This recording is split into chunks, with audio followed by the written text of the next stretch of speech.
మనం నామకాంత క్రైస్తవులుగా ఉన్నామా అని దేవుడు నన్ను అడిగినట్లయితే మనం ఏం సమాధానం చెప్పగలం?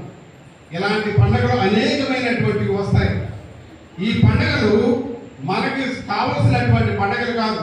దేవుడు నీకు నాకు ఇచ్చినటువంటి పండుగలు అత్యద్భుతమైనటువంటి పండుగలు, 7 పండుగలు. ఆనాడు ఇశ్రాయేలీయులకు ఇచ్చినటువంటి పండుగలు 7 పండుగలు. ప్రాముఖ్యమైనటువంటి ఈ 7 పండుగల్ని ఇశ్రాయేలీయులు ఎక్కడైతే చెదరిపోయి ఉన్నారో ప్రతి ఇశ్రాయేలీయులు కూడా ఆ పండుగలను ఆచరించారు. ఆ పండుగల్ని ఆచరించడానికి, ఆ 7 పండుగల్ని ఆచరించడానికి వారు ఎక్కడ కూడుకునేటటువంటి వారట? యెరూషలేముకి ప్రతి సంవత్సరం వచ్చి, మరి ప్రతి సంవత్సరం క్రిస్మస్ వచ్చిందంటే అల్లుళ్ళు పిలుస్తారు, ఇంకా కూతుర్లు పిలుస్తారు, కొడుకులు వస్తారు, ఎక్కడెక్కడ దూరం నుంచి వస్తుంటారు. మరి మమ్మల్ని అయితే మీరు పిలవలేదు కానీ అల్లులుగా మరి పాస్టర్ గారు, సిఆర్ గారు పిలుస్తారు మమ్మల్ని. దేవుని నామానికి స్తోత్రం. కాబట్టి ఇలాంటి పండుగలు 7 పండుగలు ఎప్పుడైతే వచ్చాయో ఆ 7 పండుగలు ఆచరించడానికి ఇశ్రాయేలీయులు ఎక్కడెక్కడైతే ఉన్నారో వారందరూ కూడా కూడుకునేటటువంటి వారు. యెరూషలేముకి వెళ్ళవలసినటువంటి సమయంలో ఆనాడు మన క్రీస్తు ప్రభుల వారు కూడా ఆయన చిన్నతనం నుండి 12 సంవత్సరముల వరకు కూడా తల్లిదండ్రులతో ప్రతి ఏటా కూడా యెరూషలేముకి వెళ్ళేటటువంటి వారు. ఎందువల్ల ఆ పండుగలు ఆచరించాలి. యూదులకు ఇచ్చినటువంటి, దేవుడు ఇచ్చినటువంటి, ఆనాడు ఇశ్రాయేలీయులకు ఇచ్చినటువంటి ఆ పండుగను ప్రతి ఒక్కరూ ఆచరించాలి. అటువంటి ఆచరణ చేయడం కోసం ఒక్కొక్క దినమున యేసు ప్రభుల వారు ఆ పండగ సమయానికి ఎక్కడికి వచ్చారంటే చెప్పండి. యోహాను సువార్త 5వ అధ్యాయం మొదటి నుండి చెప్పండి. యోహాను సువార్త అటు తర్వాత యూదుల పండగ ఒకటి వచ్చెను కనుక యేసు యెరూషలేముకు వెళ్ళాడట. ఎందువల్ల? యూదుల పండగ వచ్చింది కాబట్టి, ఈయన యోధా గోత్రపు సింహం కాబట్టి, యూదుడు కాబట్టి, యోధా గోత్రం నుండి వచ్చాడు కాబట్టి ఆ యూదులు ఆచరించేటటువంటి ప్రతి పండుగను ఆచరించాలి. కాబట్టి ఈయన దైవ కుమారుడైనప్పటికీ కూడా మానవ మాతృడిగా మన మధ్యలో ఉన్నాడు కాబట్టి మానవ మాతృడిగా మానవులు చేసేటటువంటి ప్రతి ఆచారాన్ని కూడా ఆచరించారు. కాబట్టి ఆయన ఆ యూదుల పండుగ ఒకటి వచ్చింది. ఆ యూదుల పండుగకి యెరూషలేము వెళ్ళవలసినటువంటి సమయం వచ్చింది. చదవమ్మా. యెరూషలేములో గొర్రెల ద్వారం దగ్గర, ఆ యెరూషలేములో అట గొర్రెల ద్వారం. ఆ ద్వారం ఎక్కడ ఉంది? 12 ద్వారాలు ఉంటాయి. యెరూషలేములో 12 ద్వారాలు ఉంటాయి. 12 ద్వారాలకి కూడా ఒక్కొక్క పేరు ఉంది. అలాంటి ఒక ద్వారం దగ్గరికి వచ్చాడు. ఆ ద్వారం పేరు ఏం పేరు? గొర్రెల ద్వారము అనేటటువంటి పేరు కలిగినటువంటి ఆ ద్వారం దగ్గరికి వచ్చి హెబ్రీ భాషలో బెతస్దా అనేటటువంటి ఒక కోనేరు అక్కడ ఉందట. బెతస్దా అనగా హెబ్రీ భాషలో దాని అర్థం ఏంటంటే కనికరము అని. హెబ్రీ భాషలో బెతస్దా అనేటటువంటి మాటకు కనికరము లేదా కృపగల దేవా దయగల రాజా చేరితి నిన్నే బహుగణ తేజ నీ చరణములే నీ వరములనే కృపగల దేవా దయగల రాజా చేరితి నిన్నే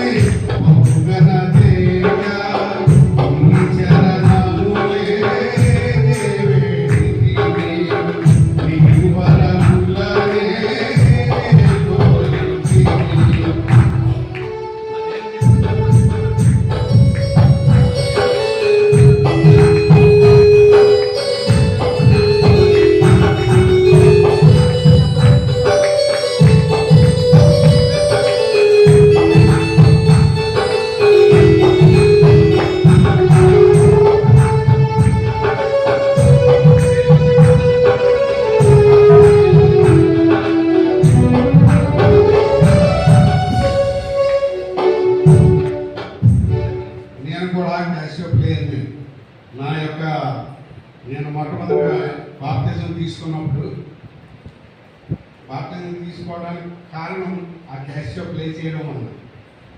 ఆ క్యాషియో ఎందుకంటే మా నాన్నగారు మా అన్నయ్యకి నాకు కూడా చిన్నప్పుడు హార్మోనియం నేర్పారు. ఆ నేర్పించడం వల్ల మా అన్నయ్య మాత్రం మానేశాడు. నేను ఉద్యోగం చేసుకున్నప్పటికీ కూడా నేను క్యాషియో ప్లే చేస్తూనే ఉన్నాను. దానివల్లే నేను దేవుని సంఘంలోకి రావాల్సినటువంటి మార్పు ఏర్పడింది.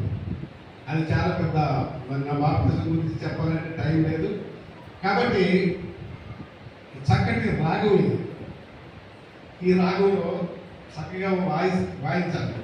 కృపగల దేవా దయగల రాజా చేరితి నిన్నే బహుగణ తేజ నీ చరణములే నే వేడితిని నీ వరములనే నే కోరితిని సర్వాధికారి నీవే దేవా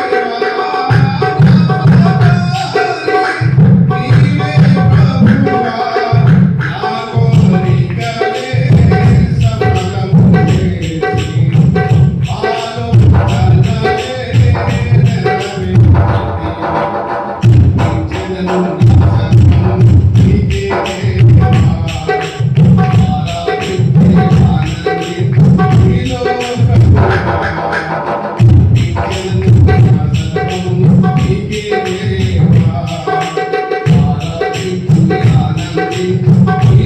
నెరవేర్చి కృపగల దేవా రాజా చేరితి నిన్నే బహుగణ తేజ నీ చరణములే నే వేడితిని నీ వరములనే నే కోరితిని.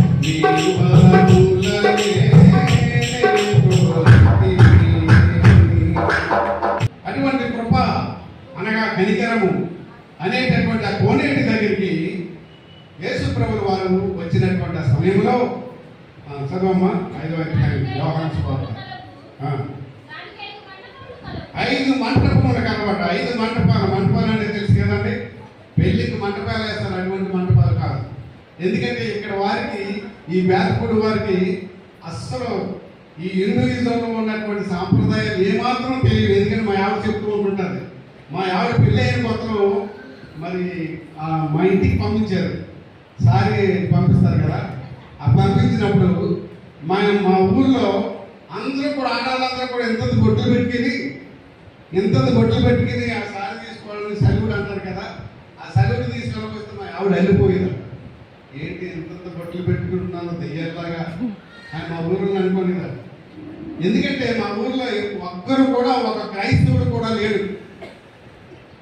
ఒక్క క్రైస్తవుడు అంటూ కూడా లేడు. మరి ఆ చరిత్ర చెప్పాలని చాలా ఉంది. కాబట్టి మా ఆవిడకి ఏమాత్రం కూడా ఈ బొట్టుల సంగతి, వీటి సంగతి తెలియదు. ఎప్పుడు ఎంత కూడా మీ ఊరి గురించి చెప్తూ ఉంటుంటారు. నాకు మా ఊర్లో అసలు ఈ బొట్టుల సంగతి తెలియదండి, అసలు ఏమీ తెలియదు అని చెప్తూ ఉంటుంటారు. మీ ఊర్లో ఈ ఇక్కడ సెలవుడు ఇస్తున్నప్పుడు నాకు ఎంతో భయం వేసేసిందంటే నేను అన్ని విషయాలు చెప్పేవాడిని. మా ఊర్లో ఇంతే. మా ఊరి యొక్క గ్రామ దేవత మాణిక్యాలమ్మని ఉంటుంది. ఆ మాణిక్యాలమ్మకి లేకపోతులు ఇవన్నీ కూడా వేస్తూ ఉంటుంటారు. అటువంటి కుటుంబాల నుండి, అటువంటి గ్రామానికి నేను వచ్చి మరి మీ కుటుంబాల్లో మరి దేవుణ్ణి నమ్ముకున్న ఉన్నటువంటి కుటుంబాల్లోకి ఒక అల్లుడిగా నేను వచ్చినందుకు ఎంతో సంతోషిస్తున్నాను. అటువంటి గ్రామంలో మరి సువార్తను ప్రకటిస్తున్నందుకు నేను ఎంతో సంతోషిస్తున్నాను. దేవునికి మహిమ కలుగును గాక. హల్లెలూయా. కాబట్టి అలాంటి ప్రాంతంలోకి యేసు ప్రభువు వారు వచ్చి ఆ బెతెస్దా అనేటటువంటి ఆ కోనేరు దగ్గరికి వచ్చి చూస్తున్నప్పుడు అక్కడ ఏం జరిగిందంటే అక్కడ 5 మంటపాలు ఉన్నాయట. ఈ 5 మంటపాలు ఎందుకు ఉన్నాయంటే ఒక్కొక్క మంటపంలో ఒక్కొక్క రోగగ్రస్తుడైనటువంటి వాడు ఉన్నారు. అక్కడ 5 రకాలైనటువంటి రోగగ్రస్తులు ఉంటారు. రోగులు కామన్గా ఉండేటటువంటి రోగులు, తర్వాత ఇంకా వసతిగారు వాడు, తర్వాత గుడ్డివారు, ఇలాగ 5 రకాలైనటువంటి ఈ రోగగ్రస్తులు ఎప్పుడైతే ఉన్నారో ఒక్కొక్క మంటపంలో వారు ఉండేటటువంటి వారు. ఆ మంటపంలో ఉన్నటువంటి వారు ఉన్నటువంటి వారు వారికి కావలసినటువంటి అక్కరలు అనగా వారు ఏదైతే కోరుకున్నారో వారి కోరికలన్నీ సఫలమైన తర్వాత వారు వెళ్ళిపోయేటటువంటి వారు. అందుకోసము అక్కడికి ప్రతి ఒక్కరు కూడా రాగురస్తులైనటువంటి వారు వస్తూ ఉండేటటువంటి ఆ సమయంలో యేసు ప్రభువు వారు అక్కడికి వెళ్ళినటువంటి సమయంలో అక్కడ 38 సంవత్సరాల నుండి వ్యాధి గల ఒక మనుష్యుడు అక్కడ ఉన్నాడట. ఎన్ని సంవత్సరాల నుండి? 38 సంవత్సరాల నుండి. 38 అనేటటువంటి సంఖ్య చాలా విచిత్రమైనటువంటిది. ఇది బైబిల్ థియాలజీ చేసినటువంటి వారికి తెలుసు. ఎందుకంటే నేను బీటెక్ చేశాను, ఎంబీఏ చేశాను, బీడీ కూడా చేశాను. అంటే బ్యాచిలర్ ఆఫ్ డిగ్నిటీ. ఈ 3 చేయడానికి గల కారణం, చాలా కారణం ఉంది. ఈ బైబిల్ థియాలజీని చేయడానికి గల కారణం చాలా కారణాలు ఉన్నాయి. కాబట్టి అక్కడ 38 సంవత్సరాలు అంటే 38 సంఖ్యకు బైబిల్ థియాలజీ, న్యూమరికల్ థియాలజీ అనే ఒక సబ్జెక్ట్ ఉంటుంది. ప్రతి సంఖ్యకు కూడా ఒక అర్థం ఉంటుంది, ప్రతి సంఖ్యకు కూడా ఒక మీనింగ్ ఉంటుంది. కాబట్టి 38 సంవత్సరాలు అనేటటువంటిది ఏంటంటే ఒక దేవదూతకు ఉన్నటువంటి సంఖ్య. అలాగనే ఎవరైతే ఏ అక్కర్లైతే ఉన్నారో వారికి ఇచ్చేటటువంటి సంఖ్య 38వ సంఖ్య అని బైబిల్ థియాలజీలో ఉంటుంది. ఆ న్యూమరికల్ థియాలజీ అని ఒక సబ్జెక్ట్లో ఉంటుంది. కాబట్టి ఆ 38 సంవత్సరాల నుండి వ్యాధిగ్రస్తుడైనటువంటి ఒకడు అక్కడ పడి ఉండగా అక్కడ యేసు ప్రభువు వారు వచ్చినప్పుడు వాడు అడుగుతున్నాడు ఏమన్నాడు? అది ఏమని అడుగుతున్నాడు యేసు ప్రభు వారిని? యేసు ప్రభువే ఆయన చూశాడు. హల్లెలూయా! దేవుడే నిన్ను చూస్తాడు. నీ అక్కర్లు ఏదైతే ఉన్నాయో నీ అక్కర్లు కనుగొనేవాడే దేవాది దేవుడు. అందుకని నీవు నేను కూడా ఆయన నమ్ముకుని ఉన్నాం. నీ అక్కర్లను తీర్చేటటువంటి వాడు, నీ సమస్యలను తీర్చేటటువంటి వాడు ఆయనే. అందుకని ఆ వ్యాధిగ్రస్తుని చూసి ఏమంటాడు? స్వస్థపడగోరుచున్నావా? స్వస్థపడగోరుచున్నావా? అప్పుడు ఏమంటున్నాడు? చదవము. ఆ రోగి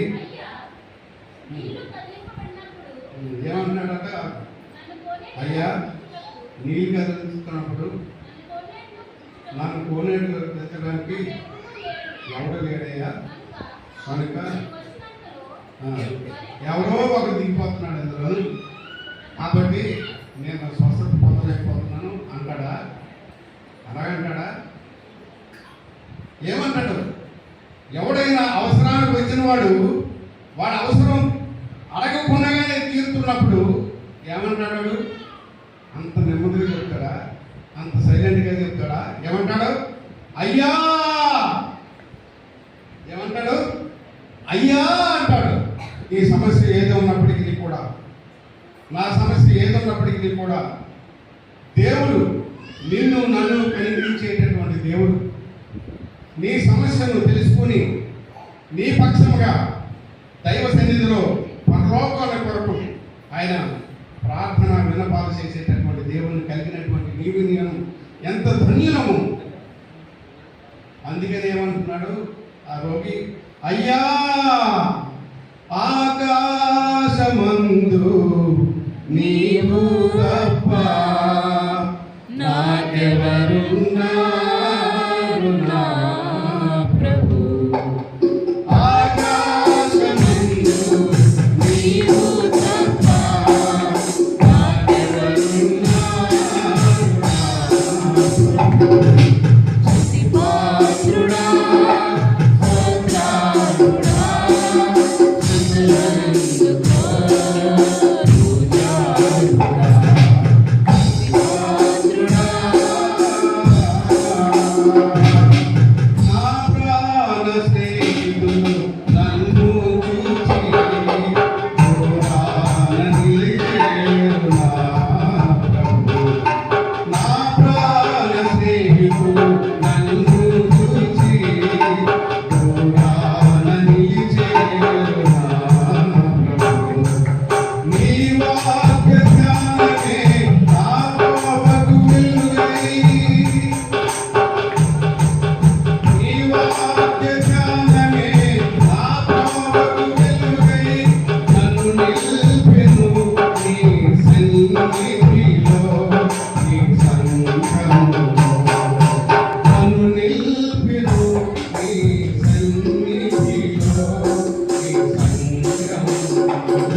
సంవత్సరాల నుండి ఇక్కడ పడి ఉన్నాను.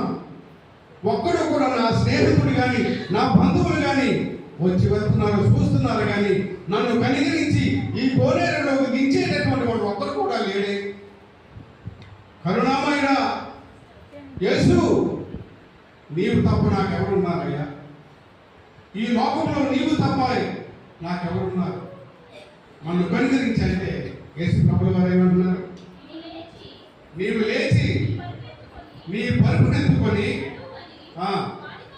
వానితో చెప్పగా వెంటనే వాడు స్వస్థత నుండి తన పరుపునెత్తుకుని వెళ్ళిపోతాడు.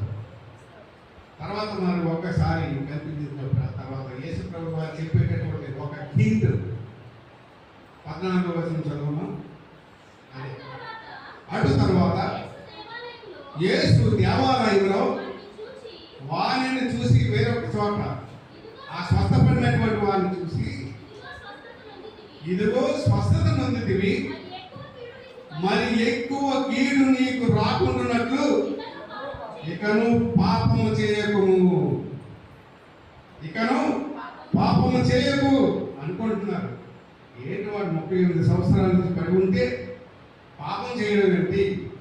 వాడికి కలిగినటువంటి రోగం పాపం వల్ల వస్తుందా? ఎస్, పాపం వల్లనే వస్తుంది. బైబిల్ గ్రంథం మా తొడగా అది ఎక్కువ ఆ వాక్యాన్ని చెప్తున్నారు. ఇది నీవు చేసిన పాపం, నీ తల్లిదండ్రులు చేసిన, ఇందాక ఎవరికి కూడా చెప్పారు తెలిసిన వాళ్ళు పెద్దలు ఎవరు వస్తే వాళ్ళకి కూడా చెప్పారు. ఆయన చెప్తారు, రేపు చెప్తారు. కాబట్టి ప్రతి ఒక్కరు ఏదో ఒక పాపం చేసిన, అందుకనే యాకోబు